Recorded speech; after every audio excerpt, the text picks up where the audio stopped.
Voilà, mes chers amis, on va reprendre avec Monsieur Ababou. Je ne sais pas si dire secours, cette émission, je ne sais plus quoi dire, qui est tellement appréciée dans le monde. À chaque fois que je reviens, bon, pour l'instant c'est tous les 15 jours, peut-être qu'un jour on passera toutes les semaines.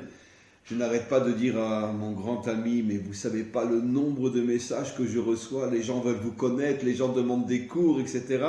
Alors je vous annonce déjà que Monsieur Ababou a un site qu'il va commencer à diffuser. Je vais envoyer très prochainement à tous mes contacts WhatsApp, ce sont des milliers, l'adresse du site de Monsieur Ababou. Je vais le mettre sur mon Facebook aussi, où j'ai plus de 10 000 personnes qui le suivent. Et de manière à ce que vous puissiez véritablement être en contact avec Monsieur Ababou, lui adresser des questions. Et comme il va maintenant, il le fait déjà, mais il va commencer à diffuser régulièrement des cours, enfin je ne sais pas comment appeler ça, en tous les cas, bon, on se comprend. Vous pourrez être en contact avec lui et encore une fois, il y a une demande énorme. Combien de personnes se sont adressées à moi et m'ont dit, mais on voudrait être en contact avec cet homme-là, il est tellement éclairant, il faut absolument, quelle est la possibilité? Donc vous allez vous lancer maintenant dans un site qui, je pense, aura une très grande réussite. Et alors aussi, je veux dire, d'une manière tout à fait, moi j'aime pas le mot miraculeuse, mais bon, c'est pour parler en français.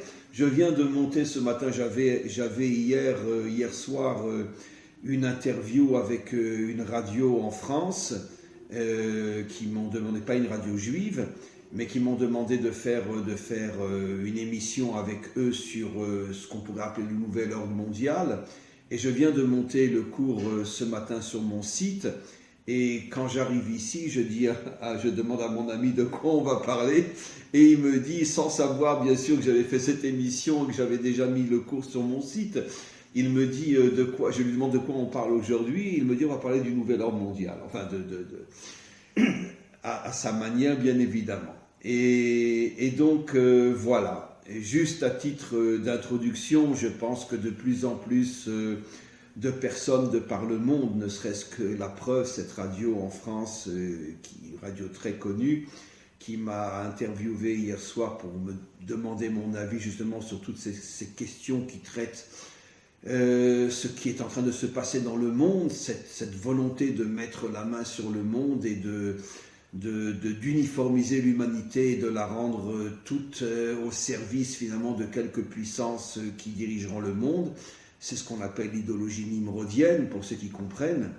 Et je pense que de plus en plus, ce sont des centaines de milliers, voire des millions dans le monde qui commencent à comprendre qu'on est dans une situation très délicate, très difficile, et que personne ne sait vraiment comment les choses vont aboutir.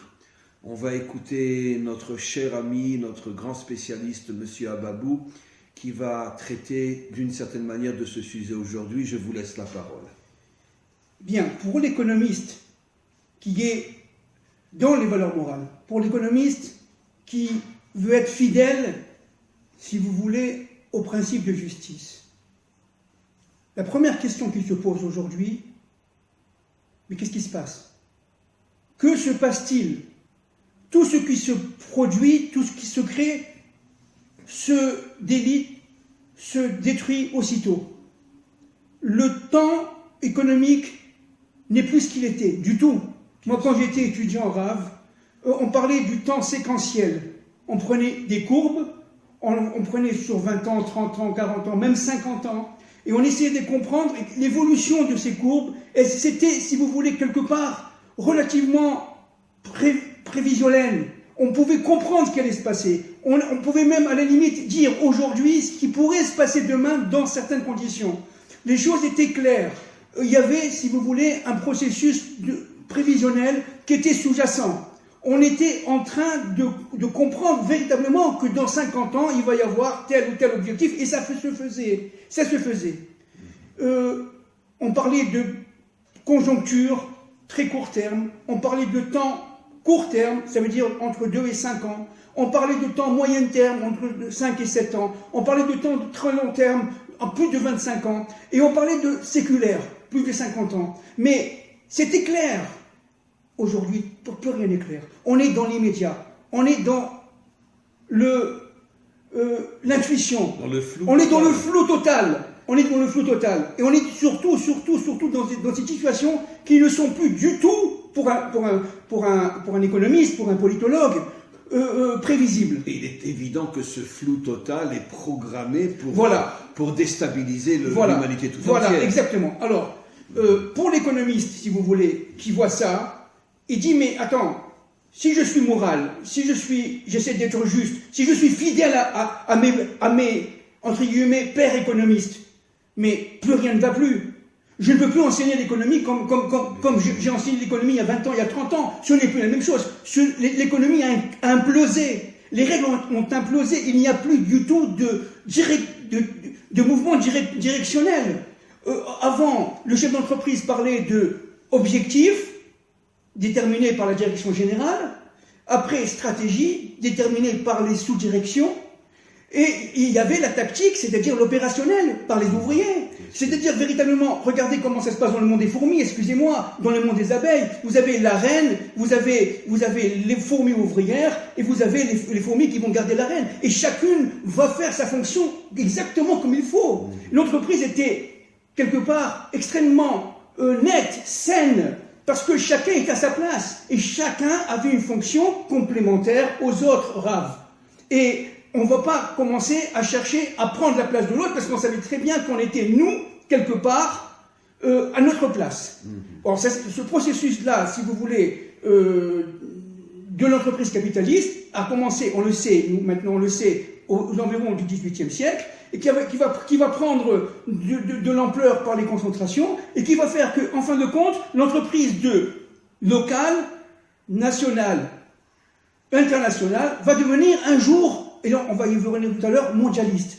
Qu'est-ce que c'est que cette histoire de mondialisation? On verra tout à l'heure. Ça n'a rien à voir avec l'international, c'est tout à fait autre chose. Une entreprise internationale... L'international, c'est les liens entre les nations. Voilà. Une entreprise multinationale, qu'est-ce que c'est? C'est une entreprise qui a une maison mère d'origine, si vous voulez, dans un pays d'origine, par exemple la France, Renault, qui va avoir une filiale au Portugal, une filiale peut-être pourquoi pas en Algérie, en Israël ou aux États-Unis, et chacune vont travailler en symbiose les unes par rapport aux autres, selon les ordres qu'elles reçoivent de Renault Centre. Vous voyez, C'est incroyable, vous prenez l'exemple de Renault, parce que moi, ça fait des années que je ne roule qu'en Renault. Ben, vous voyez. C'est les meilleures voitures du monde. Et donc, si vous voulez, cette direction générale de Renault va donner les ordres qui vont être appliqués selon la mentalité portugaise, la mentalité américaine, la mentalité israélienne ou la mentalité algérienne. C'est-à-dire que véritablement que ces filiales-là vont faire partie d'un groupe. Bien sûr. Et c'est ce qu'on appelle un groupe industriel. Maintenant, Renault peut se regrouper avec Fiat. Bon, ça s'est pas fait, mais ça aurait dû se faire. Avec Fiat, et les deux groupes font ce qu'on appelle un groupe industriel, mais beaucoup plus grand. C'est-à-dire on est dans l'universel. On est dans l'international.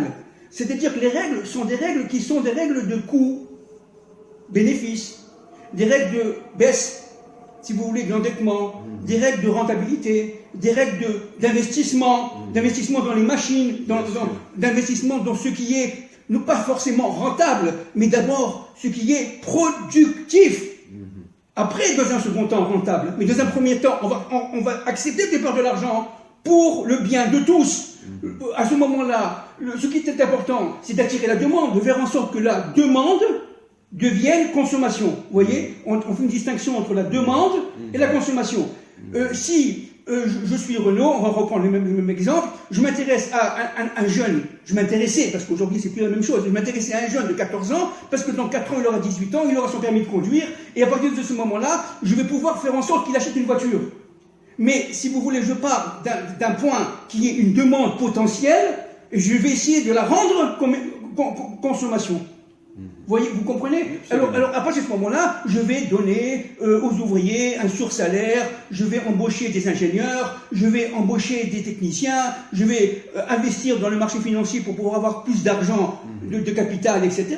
Les choses sont relativement claires, mais c'est plus du tout aujourd'hui la même chose. Aujourd'hui, ce n'est plus ça du tout. Même au niveau de Renault ou de Peugeot Même au niveau de Renault et de Peugeot, ils ont été obligés de s'adapter à la nouvelle situation. On verra quelle est la situation tout à l'heure. ou la prochaine fois. D'accord? Alors si je prends par exemple la direction générale, par exemple, je recommence Peugeot ou Renault, eh bien les choses étaient relativement claires. On pouvait faire une planification. On pouvait planifier la nouvelle voiture. Par exemple, en 1973, Citroën a fait une voiture qui n'a pas tenu du tout parce qu'ils se sont trompés. Ils ont fait la Palace, Citroën, qui consommait énormément d'essence. Voilà, elle a duré 6 mois, pas plus. Ils se sont trompés, mais ils avaient planifié une autre voiture. Aujourd'hui, on n'est plus capable de faire ça. Pourquoi? Parce que la sphère économique s'est mondialisée. On ne parle plus, si vous voulez, d'une demande française, d'une demande européenne, d'une demande africaine. On parle d'une demande mondiale. Tout individu. Alors je vous explique. Tout individu, quel qu'il soit, on a dépassé le principe de nationalité. Tout individu qui gagne, par exemple, je dis n'importe quoi, un exemple, 5 000 € par mois, peut acheter une Mercedes. Dans le monde. Pas en Israël. Non, pourquoi pas? Dans le monde. On parle de demande mondialiste. C'est-à-dire, on parle d'une demande qui n'a plus du tout les réflexes nationalistes. J'ai pas compris. Oui. Pourquoi avec 5 000 € par mois, on peut acheter une Mercedes? Et qu'est-ce que ça a à voir avec la firme Mercedes ou la parce que Mercedes va comprendre qu'un individu qui soit africain, qui soit entre guillemets américain ou qui soit israélien, à partir du moment où il a un revenu de base, il intéresse. On sort complètement de la culture, on sort complètement des lois nationalistes, on parle véritablement en termes de globalisation, on parle de corps monde, on parle de l'économie monde. Mercedes continue à appartenir aux Allemands, pas aux Américains. Alors c'est beaucoup plus compliqué que vous pensez. Alors, maintenant, bien sûr. Ouais. Alors pourquoi? Je vous explique.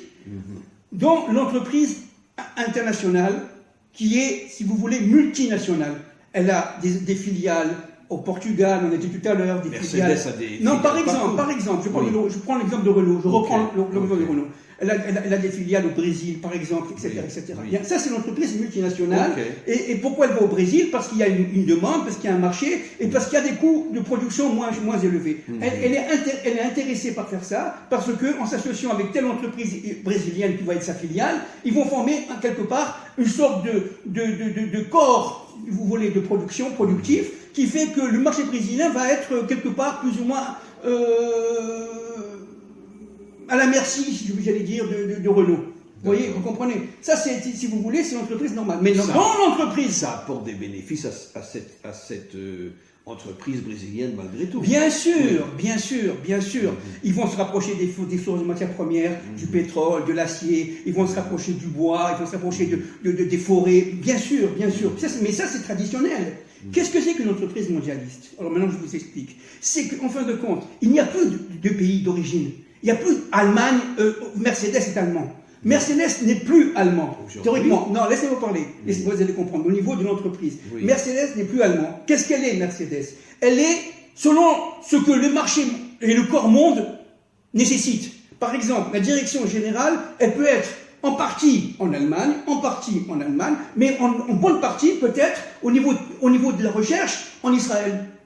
Elle peut être aussi, et si Israël, pour toutes sortes de raisons, ce n'est plus suffisamment porteur, productif, pour toutes sortes de raisons, eh bien, on va mettre une partie à Washington et une partie à Tunis. Veut dire, je m'excuse, je suis vraiment au niveau le plus bas pour vous comprendre.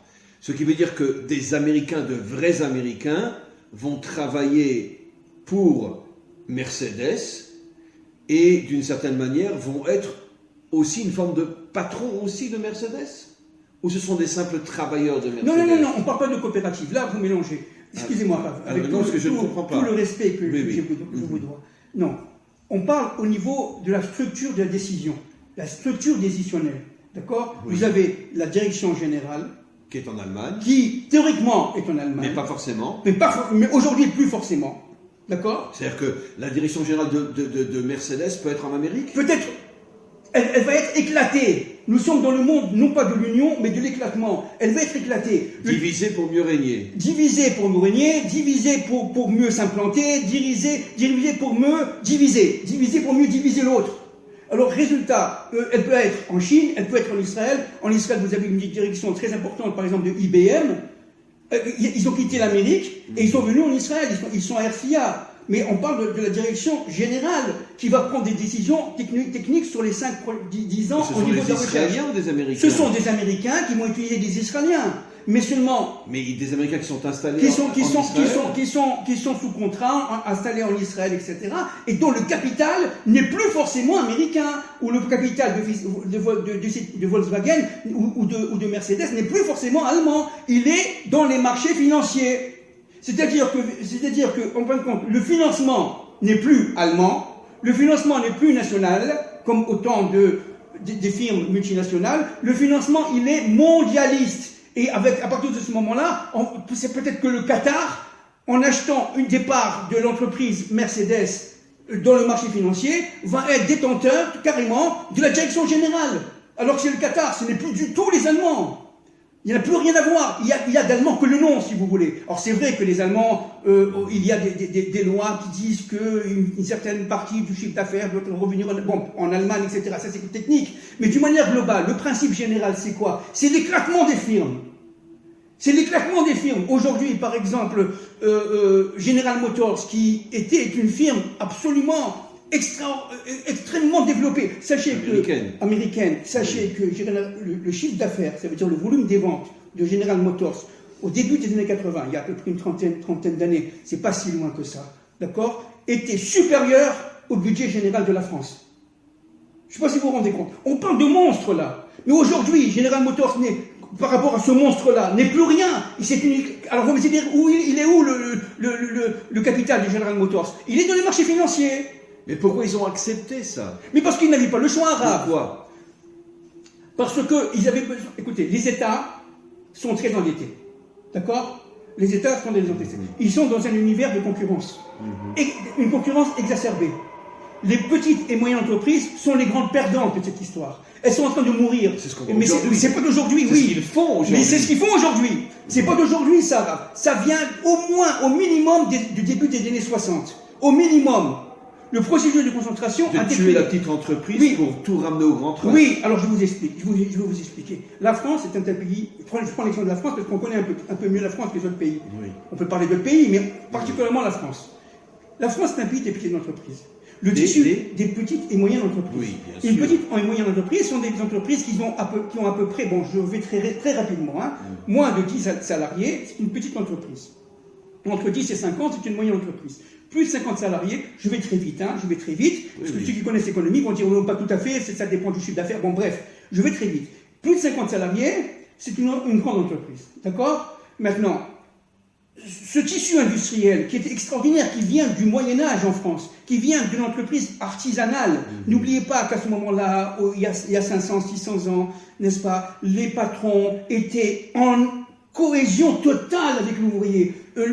L'ouvrier, il suffisait qu'il fasse un chef-d'œuvre, parce qu'à l'époque, c'était pas l'argent qui était important, c'était la qualité. Il suffisait qu'il fasse un chef-d'œuvre, il passait devant un sort de jury d'examen, il avait, aujourd'hui on dirait le CAP, son BEP, il avait son certificat d'aptitude professionnelle, qu'on appelait à l'époque le chef-d'œuvre, qui faisait qu'il devenait maître artisan. C'est-à-dire que c'était, en fin de compte, contrairement à ce qu'on pense, c'était très mobile.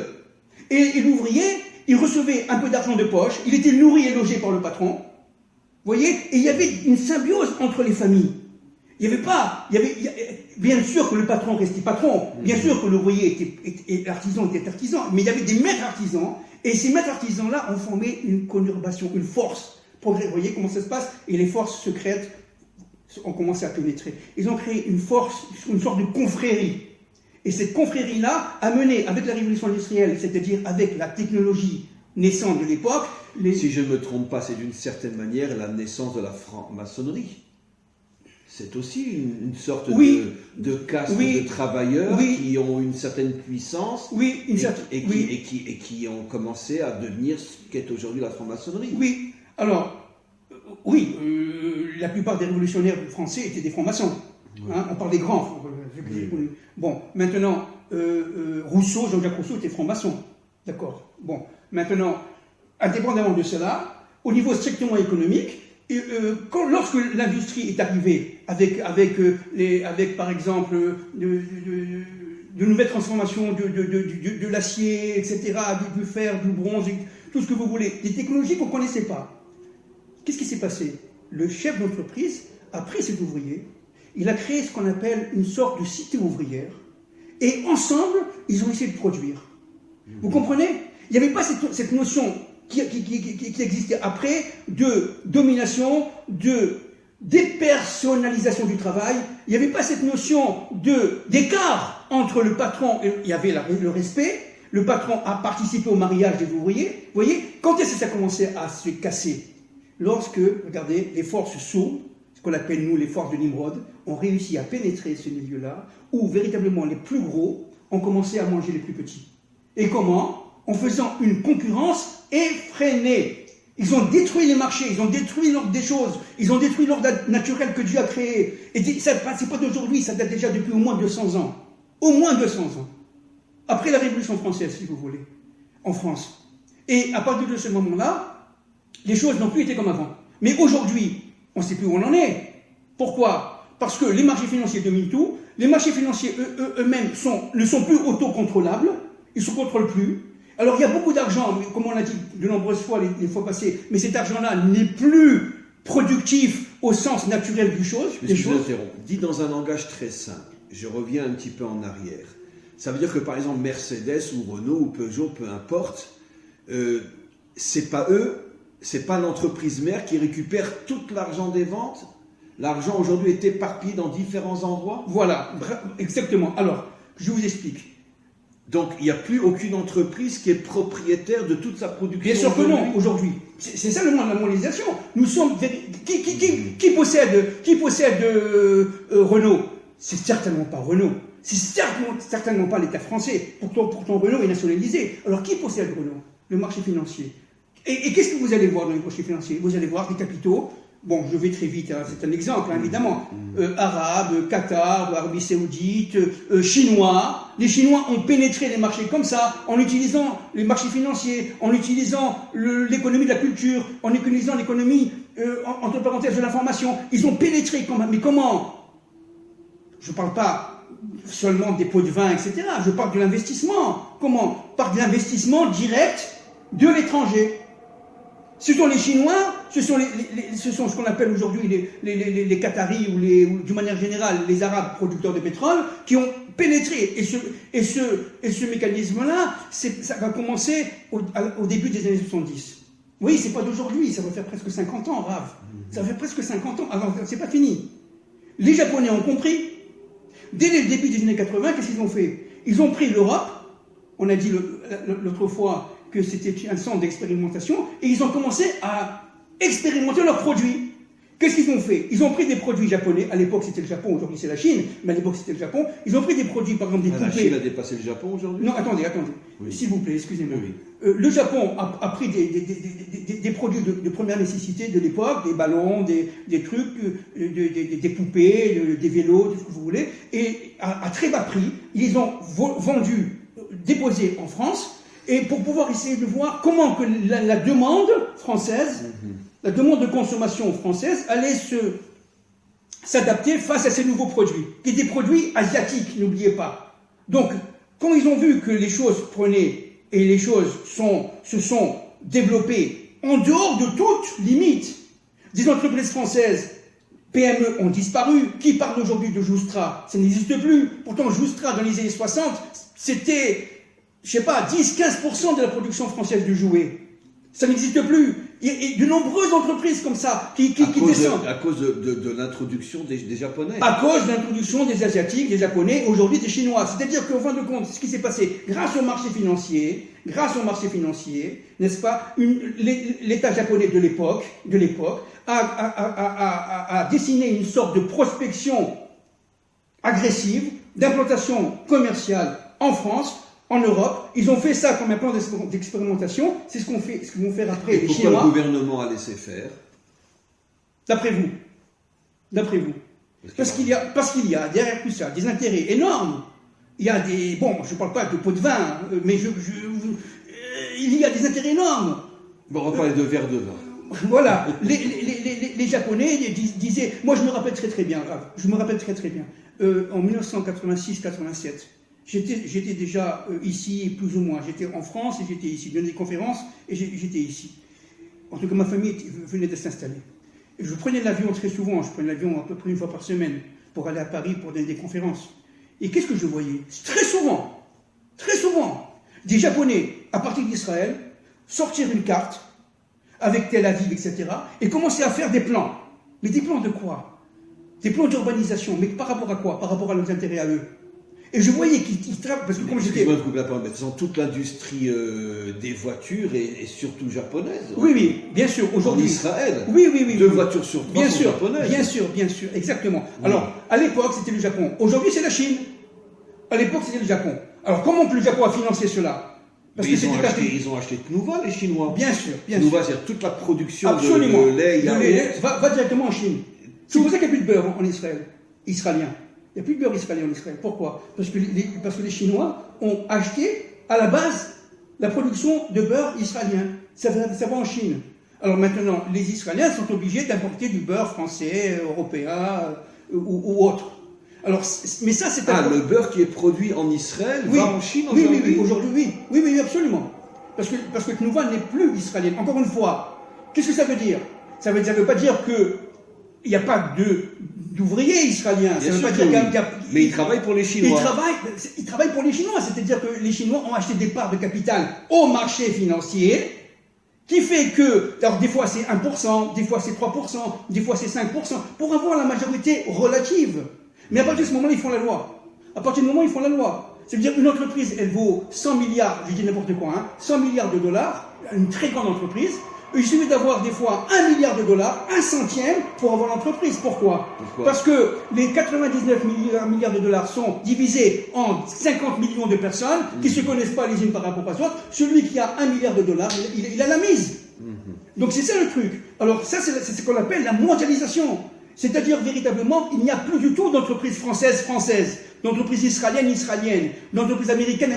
Tout le monde s'est déplacé aujourd'hui en Inde ou en Chine. Voilà. Alors, en plus de cela, ça fait déjà maintenant une bonne quarantaine d'années, n'est-ce pas, que ces forces-là, ces forces d'obscurité, ces forces de Nimrod, ont voulu accélérer la désindustrialisation de l'Europe et notamment de la France.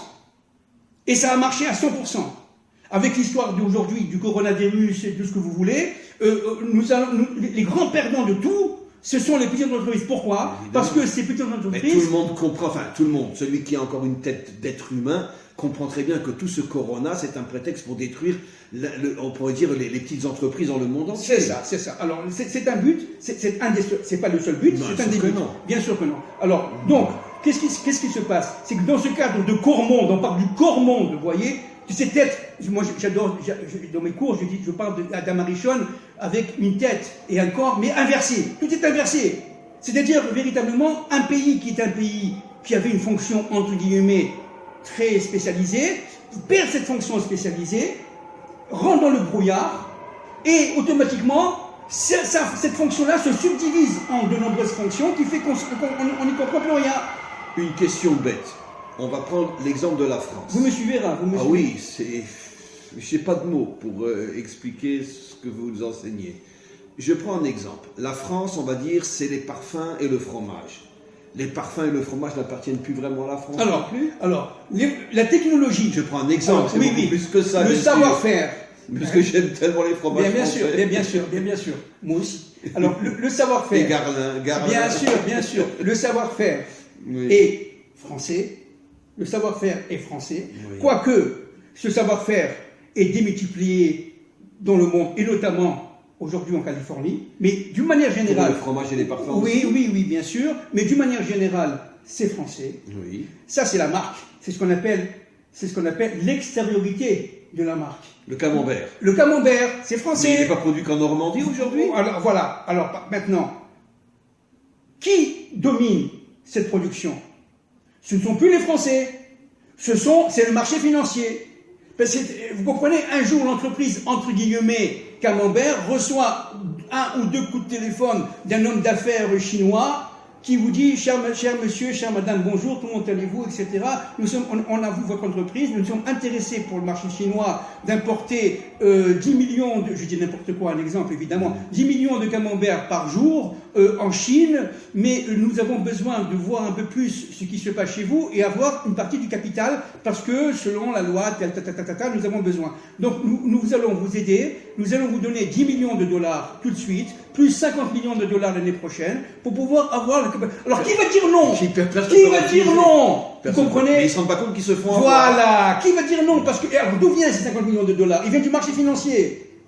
Alors évidemment, à partir de ce moment-là, on va posséder non pas le savoir-faire français, qui reste en bonne partie français, mais on va prendre, si vous voulez, la technologie, et notamment par les capitaux qui ne sont pas... Oui, bien sûr, la technologie, par des capitaux qui ne sont pas forcément des capitaux chinois ou américains ou japonais ou ce que vous voulez, mais des capitaux mondialistes, qui viennent d'une chose qu'on n'a jamais vue. Peut-être au temps de Nimrod, ça existait, je ne sais pas. Mais aujourd'hui, moi je vous dis, je suis incapable d'enseigner l'économie telle que je l'ai enseignée. Parce qu'elle n'existe plus. Parce qu'elle n'existe plus. Je peux pas. Qu'est-ce que je vais dire? Je vais parler de planification, je vais parler d'ordonnancement des tâches dans l'entreprise. Mais ça n'a aucun sens. Parce que l'entreprise, aujourd'hui, son but, c'est le profit à court terme. C'est le profit immédiat. Si un coup de téléphone, par exemple, de monsieur X, de tel ou tel truc, qui vous dit, monsieur Ababou, moi, la vérité, je résisterai. Je vous dis franchement. Mais imaginons, monsieur Ababou, je vous donne 10 millions de dollars. Et vous me donnez votre entreprise, mais qui va dire non alors qu'elle vaut 500 000 dollars? Pourquoi? Parce que je vais dire, attends, je vais acheter une baraque, je vais avoir une bonne retraite. C'est humain. Alors ces forces-là utilisent le point faible de l'homme pour pénétrer, et encore pénétrer. Pourquoi faire? Pour posséder l'ensemble des secteurs qui sont des secteurs stratégiquement économiques et sociaux. Ou qui aujourd'hui parle de syndicats? Vous avez entendu parler de syndicats? À part ces malheureux gilets jaunes. Il n'y a pas de syndicats. Pourquoi il n'y a pas de syndicats, Raph? Parce que tout simplement, les règles du jeu sont éclatées. Les règles du jeu sont complètement brouillées. Nous sommes dans un monde de Nimrod. C'est tout. Du grand mélange. Du grand mélange. Donc, on n'a pas encore commencé à parler d'économie mondialiste, attention. On n'a pas encore commencé à parler du corps monde. Pour l'instant, on essaie de comprendre un peu ce qui se passe. Donc, ce qui veut dire qu'il y aurait une sorte, bien sûr, derrière l'écran, d'union entre les grandes puissances financières du monde entier. Ça peut être des Américains, des Chinois, des Hindous, des Israéliens, peu importe, qui se mettent ensemble afin de tout réunir chez eux pour finalement ramener toute l'économie mondiale chez eux. Le but, c'est ça? Le but, c'est de dépersonnaliser la personne humaine. Le but, c'est de faire en sorte, j'ai parlé au début d'Homo economicus, c'est de faire en sorte, c'est l'esclavage d'Égypte, ça. De faire en sorte que le bonhomme, il a besoin de tant de grammes de pain, de 30 kilos je dis n'importe quoi, de viande, et à partir de ce moment-là, on va lui donner son revenu, ce qu'on appelle le revenu... le SMIC. Oui, un revenu universel, ça s'appelle comme ça, aujourd'hui, c'est la grande mode. On va lui donner ça, ils nous foutent la paix. Ils vont nous foutre la paix. Ils vont nous foutre la paix. Ils vont nous foutre la paix. Vous savez, quand j'étais en doctorat, j'ai eu un professeur qui était un des conseillers privés du général de Gaulle. Et un jour, ce professeur, il nous a dit la chose suivante. Il est rentré au Conseil des ministres. À l'époque, le Conseil des ministres en France, c'était le mercredi. Il rentre au Conseil des ministres et il dit, mon général, nous avons, par les renseignements généraux, c'est la vérité ce que je vous dis, nous avons des preuves que le rock rentre en France. Le rock? Le rock, la musique rock rentre en France. Oui. C'est-à-dire Elvis Presley, nous sommes dans les années 60, oui. Elvis Presley 50, fin des années 50, Elvis Presley, etc. D'accord? Oui. Qu'est-ce qu'on fait? Le général de Gaulle a dit, espèce d'imbécile, ouvrez les boîtes de nuit, ouvrez tout cela, mettez le rock dans les radios, ils nous laisseront tranquilles. ils nous laisseront tranquilles. C'est-à-dire dans quel sens nous laisser tranquilles? Ça veut dire qu'ils nous laisseront gérer le pays, gérer l'économie, gérer le social, comme on le veut. Si on refuse l'Europe, parce que si on refuse l'Europe, etc., on va créer des mouvements, des mouvements sociaux, etc., tandis que là, on va les calmer avec de la musique, avec du sport, avec des... Oui, mais c'est le système de je te donne le doigt, tu me prends la main. Oui, mais les systèmes, je te donne le doigt, je te prends la main, mais pour l'instant, je te donne le doigt. Et pendant que je te donne le doigt, moi, je peux régner. Je peux régner. Vous comprenez? Et ça m'a été dit par un de ses conseillers les plus privés. C'est-à-dire que... Donc, je vais dire une grosse bêtise dans laquelle je suis extrêmement sérieux. C'est pour ça qu'on peut imaginer que le monde avait besoin d'un pays qui accepte d'être le cobaye expérimentationnel du vaccin, et Israël a accepté d'être le cobaye pour tous les autres, quoi. Voilà. Vous avez compris. Voilà, exactement. Voilà. Et j'imagine tout ce qui est sous la table, nos dirigeants ont dû recevoir comme argent, quoi. Non, j'ai rien dit, pardon. Oui. Mais une chose est sûre, c'est que le programme qui est le nôtre aujourd'hui, où les limites ne sont plus limitées, si vous voulez, où le contrôle n'est plus contrôlé, où la prévision n'est plus prévision, nous sommes dans un temps du va-vite, dans un temps où le profit immédiat est le seul, où le virtuel domine tout. Le virtuel, le virtuel, c'est-à-dire tout ce qui n'est pas l'économie naturelle, traditionnelle, concrète. Un bien et son mais prix. Comme j'ai dit l'autre fois, je vous ai dit l'autre fois, qui va investir aujourd'hui vraiment dans une machine? Quel est le fou qui va investir dans une machine alors que c'est une PME? Il va avoir peur. Pourquoi? Parce qu'il va se dire, attends, si je fais ça, mais les Chinois, ils vont faire beaucoup moins cher, et automatiquement je vais avoir un crédit à la banque que je dois rembourser, et je suis foutu. Parce que tout simplement je ne pourrai plus réaliser la contrepartie de cet endettement, et donc je vais faire faillite. Par exemple, la concurrence entre le téléphone chinois et Apple. Malgré tout, Apple reste 1000 fois mieux sur le plan technologique qu'un téléphone chinois ou coréen. Alors attendez. Ça, je vais un peu répondre, mais d'une manière un peu plus agressive. Oui. Excusez-moi, Rav, avec tout le respect que je vous dois, vous ne comprenez pas. Les Chinois produisent aussi bien que les autres. Je précise. Tout le monde dit que... Attendez. Attendez. Les Chinois sont capables de faire des choses merveilleuses. Seulement, la capacité du Chinois, c'est de s'adapter au marché qu'il a en face de lui. Si vous venez, et ça je l'ai vécu en tant qu'économiste, si vous venez devant un Chinois, vous lui dites, moi j'ai besoin par exemple de chaises, de tables, mais je ne mets pas plus de $50 la chaise, je dis n'importe quoi, un exemple. Le Chinois va dire, il n'y a pas de problème. Il va faire la chaise pour $50. D'accord? Si vous dites, je vais mettre $500 pour la chaise, parce que c'est un truc de luxe, ils vont vous faire une chaise pour $500. Mais alors, c'est plus la même chaise, hein. C'est le même Chinois. C'est-à-dire que le Chinois, lui, qui est très intelligent, très rusé, n'oubliez pas, il est très intelligent, très rusé, un très fin commerçant. Les Chinois sont des commerçants, n'oubliez pas, la route de la soie. Donc il va vous dire, moi, la paire de chaussures, tu l'avais à $10, mais je te la fais à $10. Mais moi, alors il va voir le concurrent, moi je la veux à $30 parce que je veux du cuir beaucoup plus élevé. Mais d'accord. Je vais te donner une paire de chaussures à $30. C'est pas que les Chinois vendent de la camelote, c'est que les Chinois s'adaptent aux besoins de l'autre en face. Par contre, Apple n'acceptera jamais de faire un téléphone à $20. Voilà. Voilà. Si par exemple mon fils ou mon neveu ou mon copain veut importer 100 000 téléphones de Chine, il va téléphoner aux Chinois, maintenant ça se fait directement sur l'ordinateur, et il lui dit j'ai besoin, les Chinois vont dire voilà combien que vous voulez mettre, il va dire moi je veux mettre que, je dis n'importe quoi, c'est un exemple, $50 par appareil, il n'y a pas de problème, vous les avez dans les 2 mois. Ils vont vous donner n'importe quoi, alors ça va marcher, mais c'est chinois.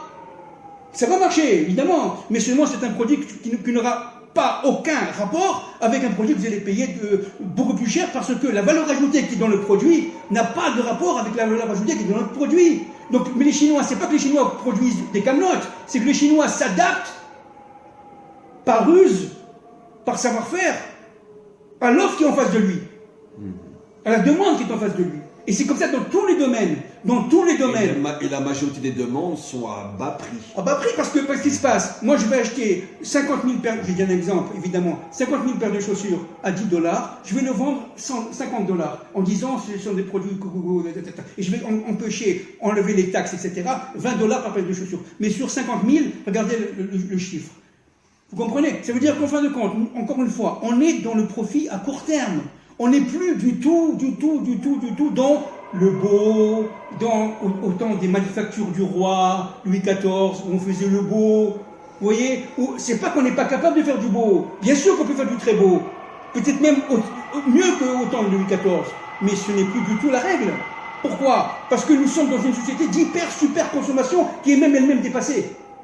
Qui est même elle-même dépassée par quoi? Par une dynamique qui est une dynamique satanique, excusez-moi le mot, une dynamique satanique qui détruit tout sur son passage, qui détruit tout jusqu'à l'implosion de l'économie. Je ne suis plus capable d'enseigner l'économie, vraiment, je l'ai enseigné pendant 40 ans. Adam Smith, sur sa tombe, se retournerait 10 fois aujourd'hui, par seconde même. C'est pas du tout ce que voulaient les maîtres, les pères de l'économie moderne. C'est pas possible. Youssef Hatzadik, aujourd'hui, deviendrait fou. Mais qu'est-ce qu'on fait là? Qu'est-ce qu'on fait? Et donc, finalement, pour résumer de la manière la plus banale possible, c'est qu'une question de fric, quoi. Gagner un maximum. C'est une question... attendez, on va pas répéter. C'est une question, 1, de pouvoir. 2,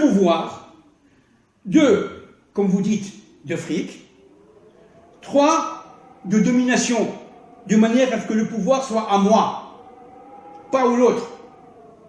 Donc, on va détruire les PME, parce que les PME sont, par définition, des entreprises qui veulent un jour devenir grandes.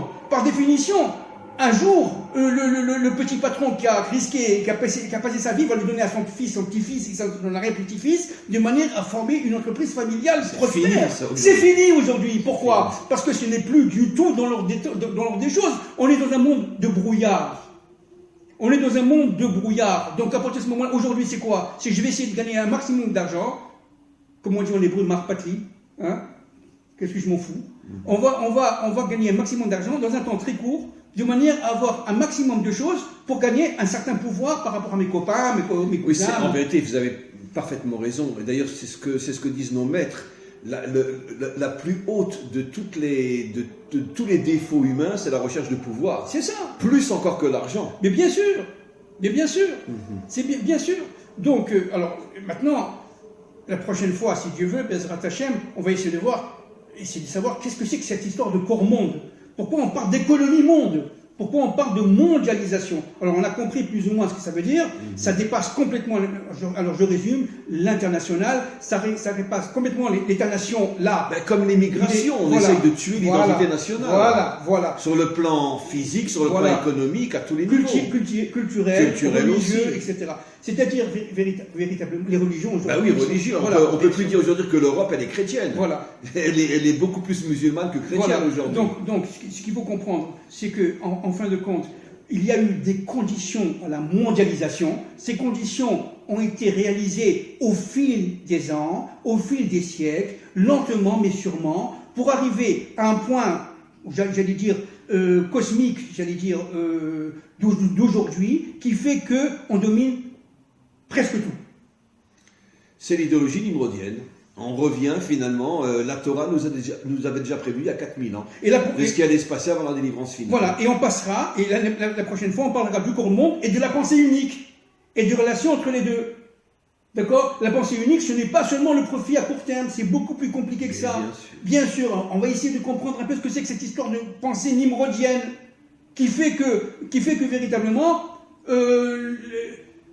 tout est brouillé. Et que seulement celui qui pense comme la pensée unique, regardez la pensée unique, hein, comme l'acte unique, en Europe, on l'a vu la dernière fois, comme la monnaie unique, il y a la pensée unique. Alors si je ne suis pas dans ce moule de la pensée unique, eh bien je suis un scélérat, je suis un brigand, un voleur, un complotiste, tout ce que vous voulez. Donc il faut comprendre maintenant ce que c'est que la pensée unique, intégrée dans cette mondialisation. C'est quoi le corps monde? voilà ce qu'on va essayer. Après ça, on parlera de l'économie d'aujourd'hui, avec évidemment ce qui se passe avec le virus, Corona, etc. Quelles sont les conséquences dramatiques.